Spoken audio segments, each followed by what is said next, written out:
الرحمن الرحیم قال رسول اللہ صلی اللہ علیہ وسلم لا یؤمن احدکم حتی اکون احب الیہ من والدہ وولدہ والناس اجمعین او کما قال رسول اللہ صلی اللہ علیہ وسلم اللہم صلی وسلم دائما ابدا علی حبیبک خیر الخلق کلہم۔ حدیث مبارکہ میں نبی پاک صلی اللہ علیہ وآلہ وسلم نے یہ فرمایا ہے کہ لا یؤمن احدکم حتی اکون احب الیہ من والدہ وولدہ والناس اجمعین، تم میں سے کوئی ایک کامل مومن نہیں ہو سکتا جب تک کہ میں یعنی رسول اللہ صلی اللہ علیہ وآلہ وسلم اس کو اس کے والدین، اس کی اپنی ذات، اس کے والدین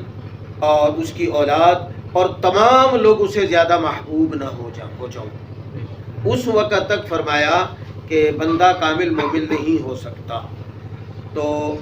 نبی کریم صلی اللہ علیہ وآلہ وسلم اللہ کے آخری نبی ہیں، خاتم النبیین پیغمبر ہیں، اور تمام مسلمانوں کا یہ مسلمہ عقیدہ ہے کہ آپ آخری نبی ہیں، آپ کے بعد اور کوئی نبی آنے والا نہیں ہے۔ اور قرآن مجید اللہ کا کلام ہے، یہ نبی پاک صلی اللہ علیہ وآلہ وسلم کی ذات مبارکہ پر نازل ہوا ہے۔ تو ہمارے اس ملک میں پاکستان میں قرآن مجید کی حفاظت کے لیے اور رسول اللہ صلی اللہ علیہ وآلہ وسلم کی شان اقدس اور شان ختم نبوت کی حفاظت کے لیے آئین موجود ہے کہ توہین کرنے والے کے لیے سزا ہے، چاہے وہ رسول اللہ صلی اللہ علیہ وسلم کی توہین کرے، چاہے وہ قرآن مجید کی توہین کرے۔ اور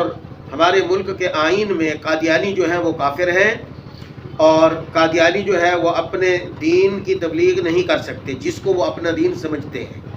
اور وہ اپنی عبادت گاہ کو مسجد نہیں کہہ سکتے، وہ اذانیں نہیں دے سکتے اسپیکروں میں، وہ عبادت جو ہے مسلمانوں کی طرح کوئی عبادت نہیں کر سکتے۔ تو ہمارے ملک کے چیف جسٹس آف پاکستان نے 6 فروری کو، جب کہ ملک کے تمام لوگ چھوٹے بڑے سب خاص عام الیکشن کی گہما گہمی میں تھے، تو اس دوران اچانک سے چپکے سے ایک کیس کے فیصلے میں یہ تحریری فیصلہ دے دیا کہ اس میں قادیانیوں کو عام اجازت دے دی کہ تم بھی ایک عام شہری کی طرح تمہیں بھی آزادی ہے، تم آزادی سے تم اپنے قرآن بھی چھاپ سکتے ہو اور تم اپنے جو ہے مذہب کی تبلیغ بھی کر سکتے ہو، جو کہ ملک کے آئین کے خلاف ہے، جو کہ ملک کے آئین کے خلاف ہے۔ اور دلیل میں جو قرآن مجید کی آیتیں پیش کی گئیں ان کی غلط تشریح کی گئی ہے، ان کی وہ تشریح نہیں ہے جو انہوں نے تشریح کی ہے، اس فیصلے میں لکھا ہے۔ تو پوری جب پتہ چلا الیکشن کے بعد، جب پتہ چلا قوم کو کہ اس طرح جو ہے فیصلہ ہو گیا ہے، تو پوری قوم، پورا ملک سراپا احتجاج ہو چکا ہے۔ تو ہم چیف جسٹس آف پاکستان سے کہتے ہیں کہ تم اپنے اس فیصلے سے رجوع کرو، اور تمہارا یہ فیصلہ غلط ہے۔ قوم جو ہے اس فیصلے کو ماننے کے لیے تیار نہیں ہے، قوم اپنی گردنیں اڑوانے کے لیے تو تیار ہے، لیکن نبی پاک صلی اللہ علیہ وسلم کی شان میں اور قرآن کی شان میں قوم گستاخی برداشت کرنے کے لیے تیار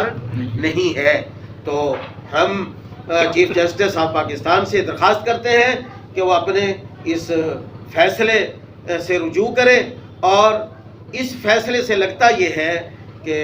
ہمارے چیف جسٹس پاکستان کو استعفیٰ بھی دے دینا چاہیے، اس لیے کہ وہ اس فیصلے سے نااہل بھی معلوم ہو رہے ہیں